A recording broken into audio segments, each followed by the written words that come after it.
On behalf of the City of Yonkers and Untermeyer Gardens Conservancy, welcome back to mid-spring at Untermeyer Gardens. Things are really warming up, but what got us through the cool season and put a lot of color out in the garden was this new hoop house. When I say new, it took us about a year or more to construct it. It was a bit of a kit, but I want to take you inside and show you what's allowed us to be much more aggressive with our spring planting in the garden. So I can't stress how valuable a tool this new hoop house is. Just 3 or 4 weeks ago, every inch of space in here was covered.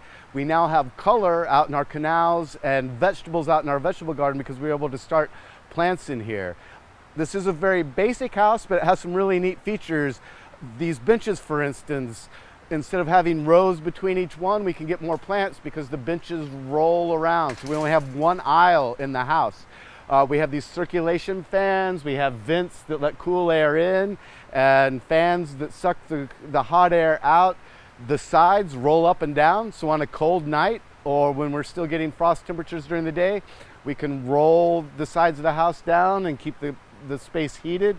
And it gives us a lot of flexibility to grow a lot of things in here. And in fact, this afternoon, I hope we put a shade cloth over the whole thing so we can keep growing vegetables for our vegetable gardens for succession planting as things go off and are ready to harvest. We have seedlings growing right now. There were some seeds that were just sown last night.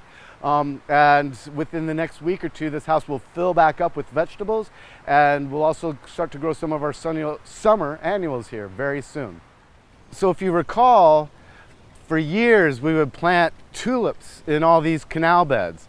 Well, it was infected by a fungus called Tulip Fire.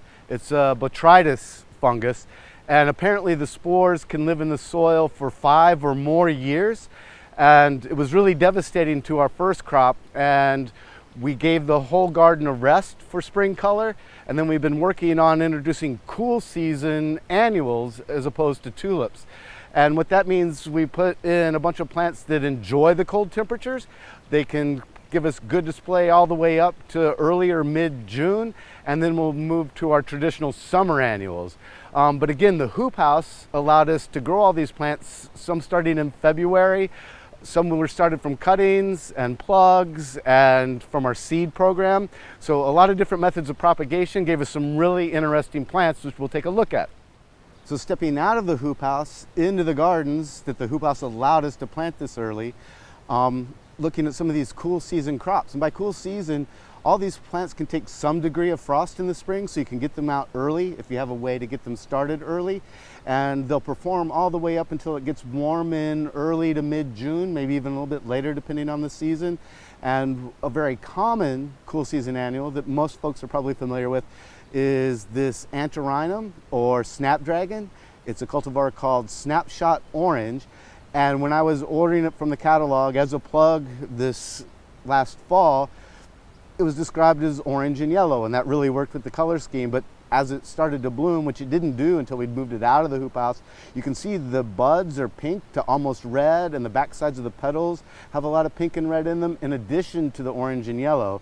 So maybe not exactly what I was thinking, but it's early spring and we want as much color as we can get. So that's always the fun part of annuals.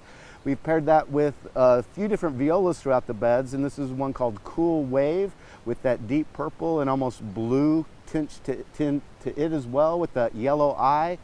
And mixed in with that is a plant that we usually don't grow because it usually goes off very quickly, but this new cultivar called Deep Star Blue is a Lobelia that gives us that almost true blue, but certainly wonderful purple color to partner with all these other cool season plants. So in addition to cool season plugs, we also did some cool season seeds, thanks to Drew Schuyler, our assistant head gardener, put together a mix of Nigella and sweet pea, which we're just letting scramble around the bed. Centaurea here is just about to bloom. But one thing we had leftovers of that we thought would be really fun were some of our ornamental vegetables, which are also edible vegetables. We have a cabbage here called Red Acre, very purple foliage, purple petioles, and when the sun hits the veins just right, there's sort of a red tint. A really beautiful plant, let alone that it's an edible cabbage. More beautiful foliage that we decided to throw into the mix was this cauliflower called Snow Crown. The blue-gray foliage in and of itself is a lot of fun, works really well, but to have the surprise of a cauliflower head in our annual display border is a nice surprise. So we've made our way down to the vegetable garden, and it's the first year we've actually planted vegetables. The first year we were here, we planted a cover crop of clover. Then last year we planted sunflowers, and this year, thanks to the star of today, our hoop house, we've been able to plant a cool seasoned array of vegetables. Our real star of this planting are the interns from our Yonkers Public High School internship program, who propagated a lot of these plants along with John Giacono and Liz Dreben, our two gardeners that are running the education program with the interns. And we have this great crop of more of the cauliflower, which we just looked at. There's more cabbage, there's all sorts of lettuces. We have some early starts of asparagus and artichoke, and on and on and on. Some kale, some snap peas. And again, thanks to the hoop house, we were able to put this all together, and I think it's looking really great. So as spring is winding down, the madness will continue here at Untermeyer Gardens. Please come and look at all this color in person. There's a lot going on throughout the garden at the moment. The season is really here, and we're quickly looking at the beginning of summer. Talk to you soon.